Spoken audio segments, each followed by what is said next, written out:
command to examine a patient. اچھا at this moment انہوں نے سے بتایا میں آپ کا معائنہ کروں گا. It's not just exam counseling, it should be general counseling.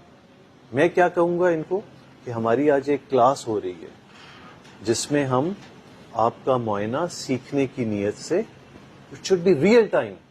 یہ کوئی ایکٹنگ نہیں ہے کہ بس ایگزام کے لیے ایکٹنگ کر دی. آپ کو مریض کو وہی بات بتانی ہے جو اس کے ساتھ ہو رہی ہے. تو اپنے ذہن میں یہ بنائیں, یہ نہ سوچیں کہ یہ جملے امتحان کے لیے رکھے ہوئے ہیں میں نے. تو ان کا کیا تھا کہ آج یہ تھوڑی سی ہماری کلاس ہو رہی ہے تو اس میں ہم آپ کے اوپر تھوڑا سا ان کو بتا رہے ہیں کہ کیسے معائنہ کیا جاتا ہے. ٹھیک ہے, کوئی پرابلم تو نہیں؟ ٹھیک, ریئل ٹائم. تو یہ آپ کی غلطی تھی بہت بڑی کہ آپ نے صرف یہ کہ میں معائنہ کروں گا, ان کو یہ نہیں بتایا کہ وہ کیوں آئے ہوئے ہیں, کہاں آئے ہوئے ہیں, کس لیے آئے ہوئے ہیں. دین ایکسپوجر